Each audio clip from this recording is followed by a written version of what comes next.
The moment I signed my name on that dotted line, I felt absolutely nothing. No grief. No fear. Not even that hollow ache everyone expected to see written across my face. The pen moved across the paper just like it had in another life. Smooth, precise, unbothered, while my husband sat 2 feet away, barely holding back a grin. The kind of grin a man wears when he's won a poker hand he had no business playing. He thought he'd stripped me of everything, but he had no idea. He'd just handed me something he could never, ever take back. The courtroom smelled like old paper and cheap coffee. That musty, tired smell that clings to buildings where people come to end things. I sat at the long table in a navy blazer I'd bought for job interviews I never went to, my hands folded in my lap the way my mother taught me. Across the aisle, Benjamin Foster sat like a man already celebrating. He'd worn his good suit, the charcoal one from the tailor on Fifth, and he kept glancing at his phone under the table. Probably texting Diane. Probably telling her it was almost over. He was getting the house. The one with the wraparound porch I'd spent months picking out swatches for, back when choosing paint colors felt like building a life, not decorating someone else's throne.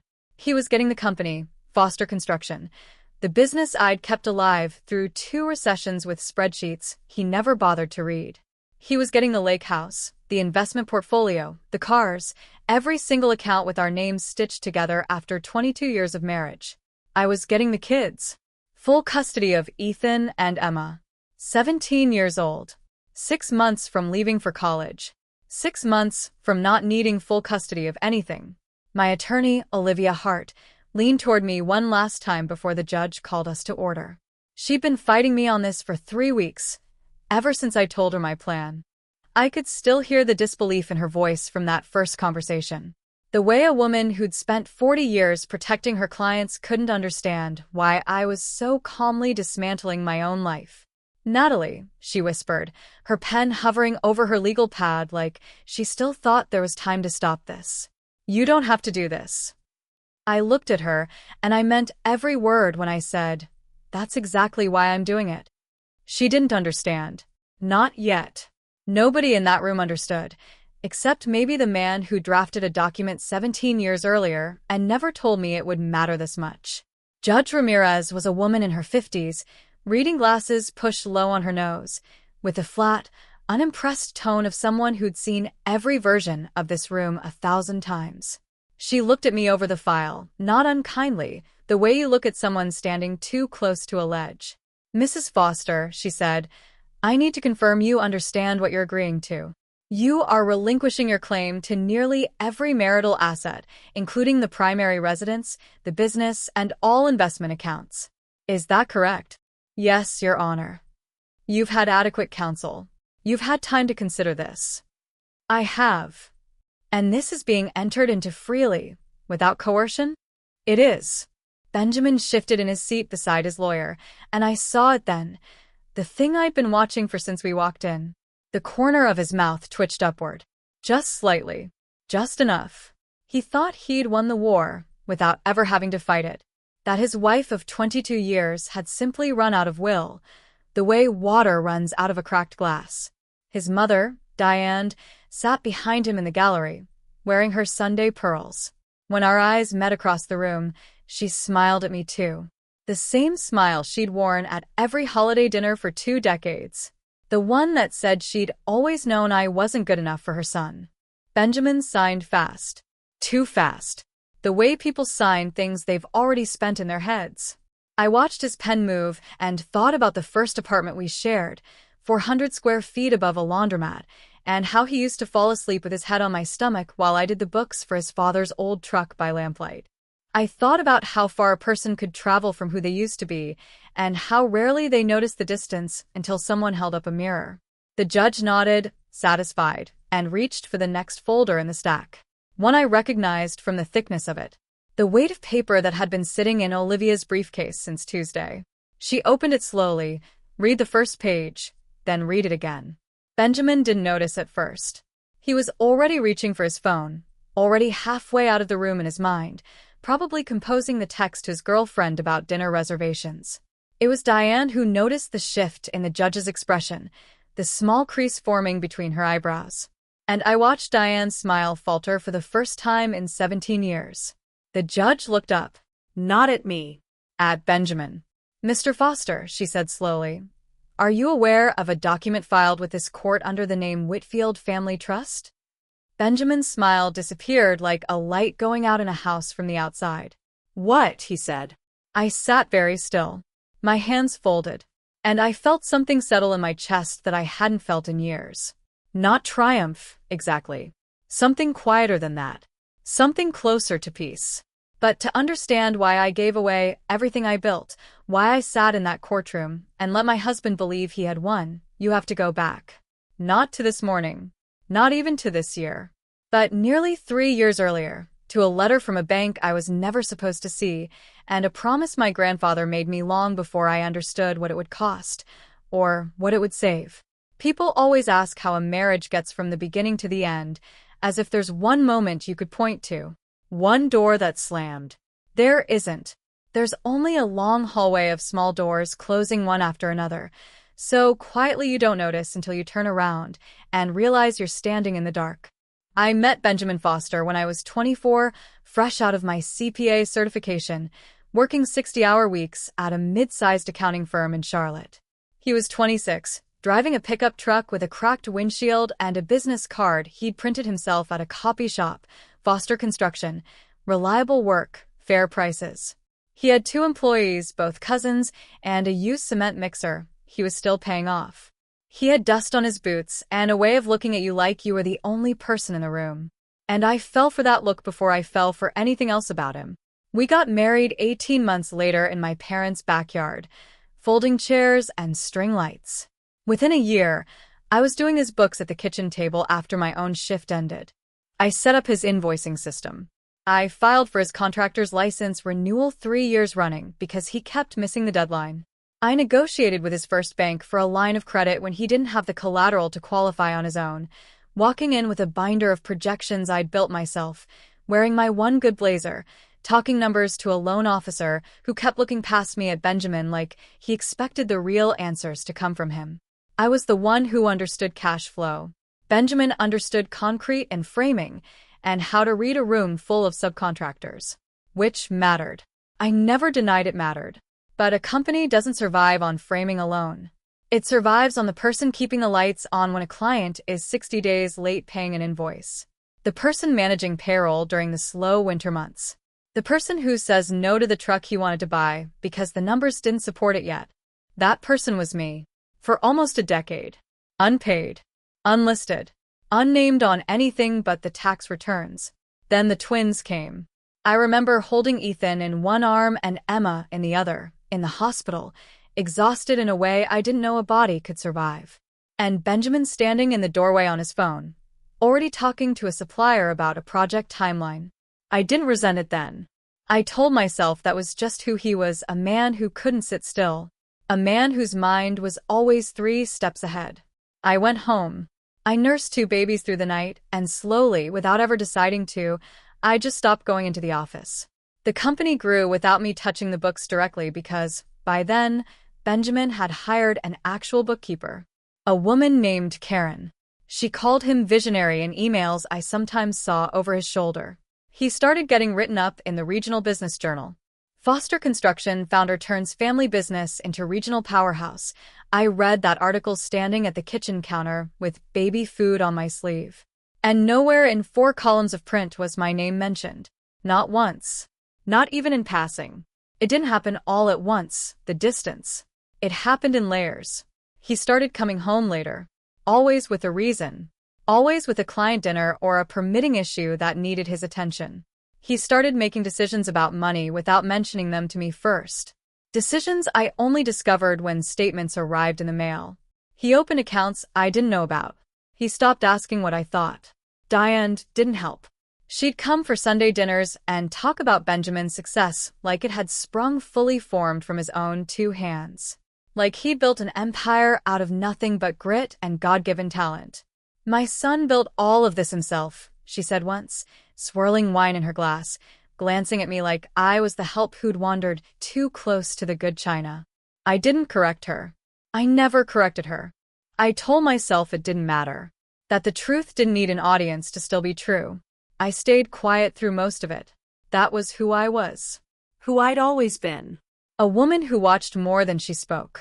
Who believed that dignity meant not making a scene, even as the scene built itself around me brick by brick. I told myself Benjamin was tired. That success had simply made him distracted. That the man who used to fall asleep with his head on my stomach was still in there somewhere, buried under invoices and ambition. Then, on a Tuesday afternoon in early autumn, 3 years ago, I was sorting mail at the kitchen island. Mostly bills and school flyers. When I found an envelope from a bank I didn't recognize. Addressed to Benjamin. Marked personal and confidential in red ink. I almost set it aside. I almost let it sit on his desk unopened, like 100 other envelopes before it. I didn't. I opened it instead. And what I found inside would not just change how I saw my marriage.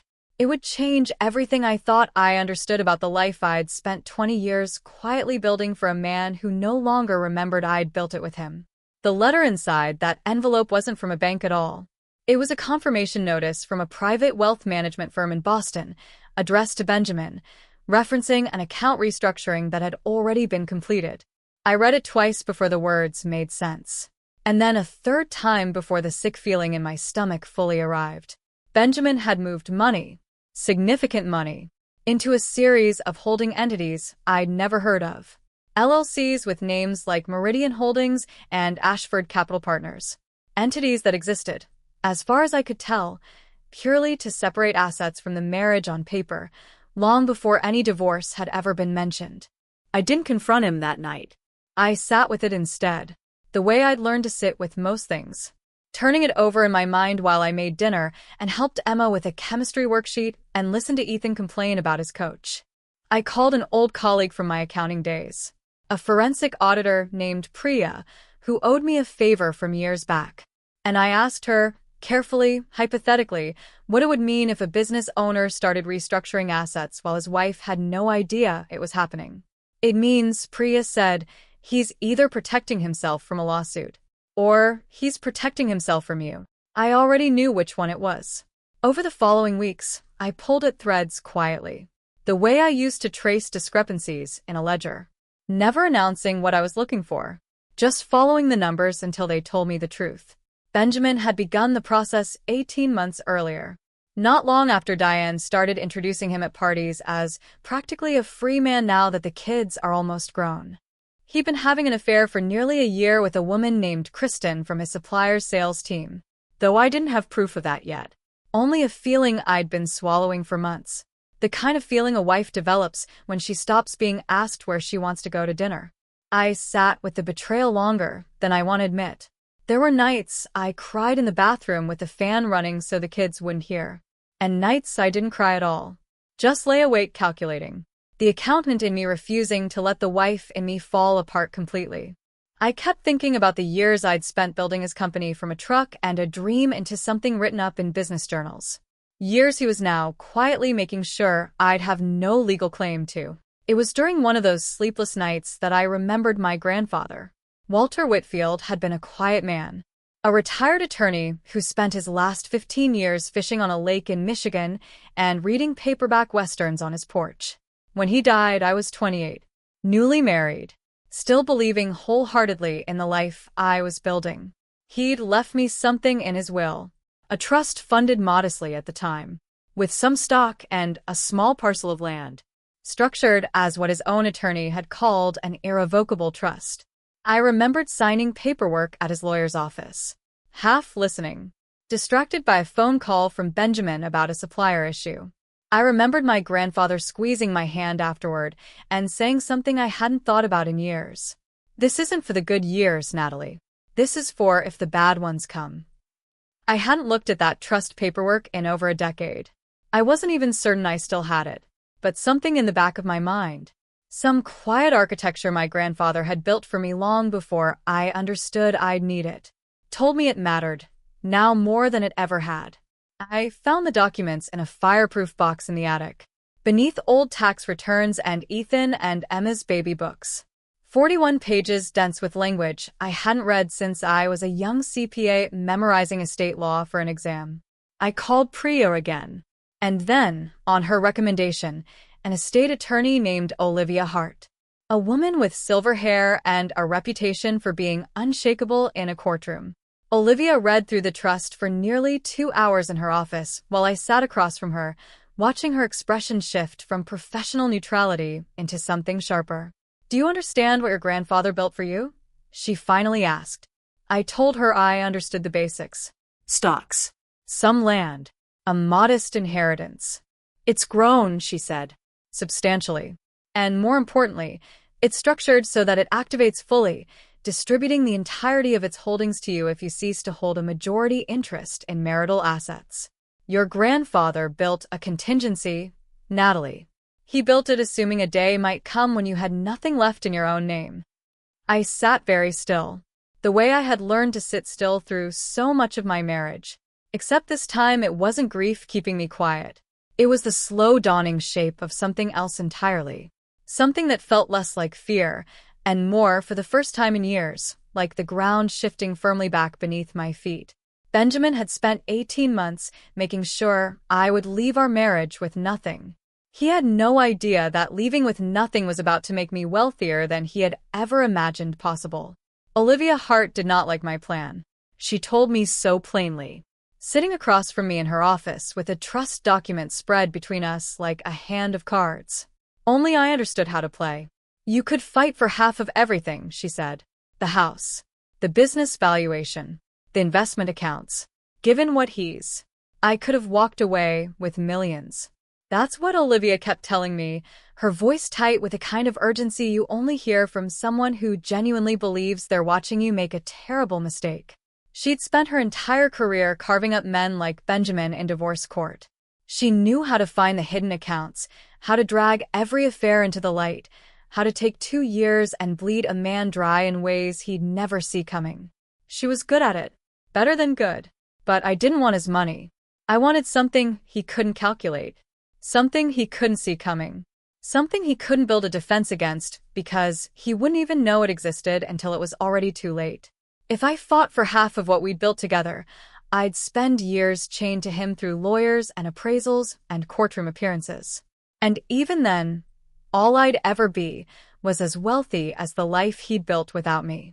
But if I walked away, if I let the trust do exactly what my grandfather designed it to do, I would be free of Benjamin Foster forever.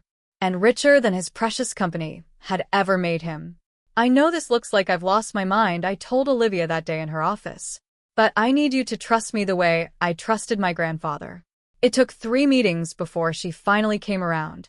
Even then, I don't think she fully believed I wouldn't change my mind the morning of the hearing. But she filed the paperwork my way. She kept the trust notice sealed, separate from the general divorce filing, exactly what the law allowed. Ready to be introduced only once the settlement was finalized. Once Benjamin's signature was already dry on paper he could never take back. At home, I told no one. Not my sister. Not my closest friend from church. Not even Ethan and Emma, though they were old enough to sense something was wrong long before I explained anything. Benjamin, meanwhile, had never been happier. He moved out of the house in November and into a rental downtown. "Temporary," he told Diane. Though I noticed the temporary apartment had art on the walls within 2 weeks. He started appearing at the twins' basketball games with Kristen trailing a few steps behind him, her hand looped through his arm like she'd already measured the drapes for our old living room. He bought a new truck. Not because he needed one. Because he could. Because for the first time in 20 years, he wasn't running numbers past me first. Diane took me to lunch once during that period. Ostensibly, to discuss the kids' college plans. But I understood within the first 10 minutes it was really an audition for her role as the reasonable mother-in-law, helping smooth things along. Benjamin built that company from nothing, she reminded me, stirring sweetener into her iced tea. It wouldn't be fair to tear it apart in court. "I'm sure you understand." I told her I understood more than she knew, and I let her interpret that however she wanted. The hardest part wasn't Benjamin. It wasn't even Diane. It was Ethan and Emma watching their mother agree to walk away from the only home they'd ever known without a fight. watching the divorce papers get signed room by room while their father celebrated like a man who just dodged a bullet. Emma found me in the kitchen one night. The lease documents for our future apartment spread across the counter. And she asked the question I could see she'd been holding for weeks. Mom, why aren't you fighting? Everyone knows what he did. Everyone knows about her. I set down my pen and looked at my daughter, 17 years old, already so much sharper than I'd been at that age. And I told her the only truth I could offer without giving away the whole plan. Sometimes winning doesn't look like fighting, Emma. Sometimes it looks like letting someone believe they've already won. She didn't understand. I didn't expect her to. Not yet. Ethan was quieter about it. But I caught him watching me some evenings with a kind of worry usually reserved for parents watching children, not the other way around. And it broke something small in me every time. By the time the court date arrived in early spring, Benjamin had already picked out a ring for Kristen. According to a cousin who still spoke to me out of old loyalty, he'd already started designing an addition to the lake house he was about to own outright. He walked into that courtroom the way a man walks into a party he's certain is being thrown in his honor. Straightening his tie, barely glancing at me, already halfway into the rest of his life. He had no idea that the rest of his life was about to look nothing like he'd planned. So here we are, back where this story began. The courtroom smelling of old paper and cheap coffee. Judge Ramirez holding a folder she hadn't expected to open. Let me take you back into that moment, because everything that happened next unfolded in less than 4 minutes. Though it felt like watching a building come down in slow motion, one floor at a time. Benjamin had signed everything already. The house, the business, the investment accounts. All of it notarized and initialed with the easy confidence of a man closing a deal he'd already spent in his imagination a dozen times over. His attorney, a sharp young man named Cole Bennett who billed by the hour and had clearly been told this would be a quick, uncontested hearing, sat beside him looking equally relaxed, already glancing at his watch. Judge Ramirez had been moving through the settlement with the brisk efficiency of someone who handles a dozen divorces a week, until she reached the folder Olivia had filed separately from the main settlement documents. I watched her posture change as she read, the way a person's shoulders square when they realize a routine task has just become something else entirely. Mr. Foster, she said, setting the folder down. Are you aware of a document filed with this court under the name Whitfield Family Trust? Benjamin's face did something I'd never seen it do in 22 years of marriage. It went blank, then confused. Then, as the seconds stretched, something close to afraid. What? He said again, looking at his attorney, who was already flipping through his own copy of the documents with visibly rising alarm. Olivia stood calm as still water and addressed the court. Your Honor, this trust was established by Mrs. Foster's late grandfather over 17 years ago. It is an irrevocable trust, fully documented, entirely separate from any marital property. Under both federal and state law, its assets are excluded from the marital estate. We filed formal notice of the trust's existence with this court, though not with opposing counsel, as it was not required for the settlement being entered today, since Mrs. Foster was not seeking any claim against it. Cole Bennett was reading faster now, his composure cracking at the edges. Your Honor, if this trust is being activated by the terms of the divorce settlement, we would need time to review. The trust's activation clause, Olivia continued, unbothered, was triggered the moment Mrs. Foster relinquished her interest in the marital assets today. Precisely as she has done of her own free will, as this court confirmed just minutes ago.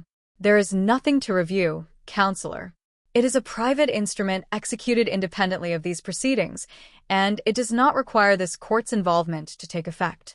I sat perfectly still through all of it, my hands folded the same way they'd been folded an hour earlier, though something in my chest had loosened like a held breath finally released. I didn't look at Benjamin. I didn't need to. I could feel him staring at me from across the aisle, and in that stare, I could hear every question he didn't yet know how to ask. The judge turned back to him. Mr. Foster, I'll ask you directly.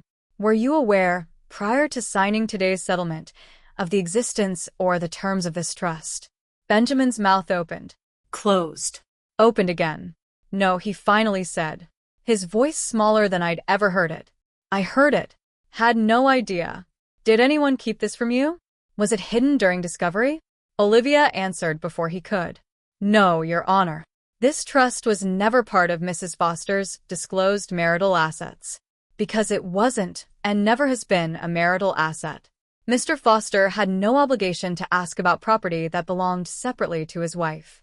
And Mrs. Foster had no obligation to volunteer information about anything outside the scope of these proceedings. The judge looked between the two of us for a long moment. Then she looked down at the documents again. This settlement was entered freely by both parties, with full legal counsel. I see no evidence of fraud or misrepresentation regarding the marital estate itself. The Whitfield Trust is a separate legal matter. It falls outside my jurisdiction in this proceeding. She looked at Benjamin, not unkindly, but with the flat, clear tone of someone stating a fact. Mr. Foster, I understand this is a surprise. But surprise is not the same as deception. You signed this agreement with full knowledge of what you were receiving. Mrs. Foster is not required to explain what she already owned. I watched something collapse behind Benjamin's eyes. The particular collapse of a man realizing, in real time, that the story he'd been telling himself for months was not the story that had actually been happening. He'd walked into that courtroom certain he was the one taking everything. And he was only now understanding that certainty had made him careless. And carelessness, in the end, is its own kind of verdict. He stood up so fast his chair scraped hard against the floor. This isn't right. His voice cracked through the courtroom before the judge could even call for order. His hands braced against the table like he needed something solid to hold him upright. She hid this from me. She let me sign without telling me what she had. Judge Ramirez did not raise her voice. But the room went quiet the way rooms do when someone in authority simply refuses to match a rising temperature with their own. Mr. Foster, I'd advise you to sit down and consult with your attorney before you say anything further. Cole Bennett was already pulling at his sleeve, whispering something urgent. But Benjamin didn't sit. He turned to me directly. That I hadn't expected. His composure fully gone now, replaced by the raw disbelief of a man watching the floor disappear beneath him in real time. You knew, he said. This whole time you knew, and you let me think I was winning. I looked at him, the man I'd spent 22 years building a life with. The boots and dust, cracked windshield boy who used to fall asleep with his head on my stomach. Now standing in an $800 suit, accusing me of a crime I hadn't committed. I never lied to you, Benjamin. My voice came out steadier than I expected. You asked for everything. I gave you everything you asked for. He moved to hire a new attorney within the week. Someone with a reputation for aggressive appeals. Determined to have the settlement thrown out entirely. But Olivia had built the agreement too carefully for that door to open. Every signature had been witnessed. Every disclosure legally sound. Every asset Benjamin received was exactly what he demanded and fought for in mediation. The trust hadn't been hidden through deception. It simply had never been his to ask about. And ignorance, however bitter, was never going to be grounds to unwind a legal settlement he'd entered with his eyes wide open and his ego wider still. The final ruling came 6 weeks later. The judge denied his motion in a written opinion that Olivia read aloud to me over the phone. Her voice carrying the quiet satisfaction of an attorney watching a plan she'd once doubted prove itself sound. Benjamin Foster was not defrauded. Benjamin Foster had simply never asked the right questions of a wife he'd stopped seeing as anything more than a woman who kept his books and raised his children. Diane came to see me once near the end of it all, standing on my new porch in her Sunday pearls. Though her composure had thinned considerably since the last time I'd seen her. You could have warned him, she said. Not quite an accusation. Not quite anything else either. 20 years, Natalie. You could have said something before he made such a fool of himself. He made a fool of himself the day he stopped asking what I knew. I told her. And for the first time in 17 years, Diane Foster had nothing to say to me at all. The truth, which I only fully understood in the weeks that followed, was this. Benjamin had never actually built an empire alone. He'd built a business. A good one. Profitable and respected. But a business is not a fortune. Not in the way that matters. A fortune is what survives you. What compounds quietly in the background while you're busy convincing yourself and everyone else that you did it all with your own two hands. My grandfather had understood that decades before I did. Sitting on his porch in Michigan with his fishing rod and his paperback westerns, building something patient and protected for a granddaughter he suspected might one day need protecting from a love that looked steadier than it was. Benjamin kept the company. He kept the house, the lake property, the investment accounts. Every asset he'd fought so hard to claim in that courtroom. On paper, he'd won everything he'd asked for. But I watched in the months that followed as the cost of that victory revealed itself slowly, the way costs often do. Kristen didn't stay once she understood there wasn't a windfall coming his way. Once she realized the man she'd attached herself to had a mortgage on the lake house he'd bragged about, and a business that, without my quiet management behind it for 2 decades, was already showing cracks in its cash flow that a hired bookkeeper hadn't caught in time. Benjamin had built his identity on being a man who needed nothing and no one. And now, for the first time in his adult life, he was going to find out exactly how much of that identity had been true, and how much of it had simply been me standing quietly behind him, making sure he never had to. I left the courthouse that afternoon without looking back at the building, or at the man still arguing with his attorney in the hallway. Ethan and Emma were waiting for me in the car. And when I got in, Emma reached over and squeezed my hand without saying anything at all, like she finally understood something she hadn't a few weeks earlier. Idrubo Shoma. The late afternoon light fell like gold across the windshield. And for the first time in longer than I could remember, the road ahead didn't feel like something I was enduring. It felt like something that finally, quietly belonged to me. 8 months have passed since that afternoon in the courtroom, and Benjamin still has everything he fought so hard to keep. The house with the wraparound porch. The business with his name painted across every truck. The lake property. The cars.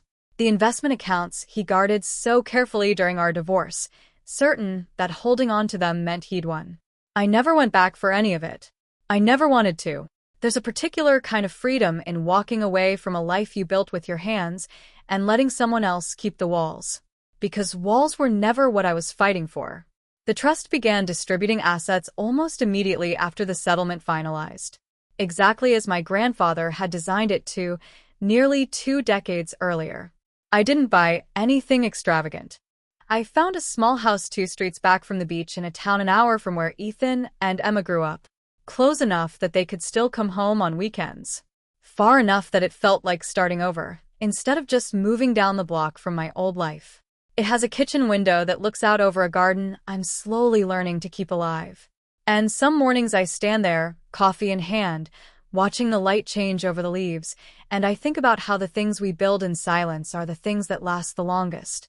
I think my grandfather knew that. I think I'm finally starting to understand it too. I was sitting there with my coffee when it hit me. I hadn't thought about Benjamin at all. Not because the bitterness had faded, but because my life had quietly filled in the spaces he used to occupy. Ethan and Emma both got into good colleges this spring. Emma wants to study finance. The first time she told me, standing in my new kitchen with her acceptance letter in her hand, I couldn't help but laugh. She didn't quite get why until I explained a little more about her great-grandfather, about the trust he set up for a granddaughter he never lived to meet. Ethan's quieter about his plans. He's always been that way. But now he calls me most Sundays. Longer conversations than we ever had when he lived under Benjamin's roof.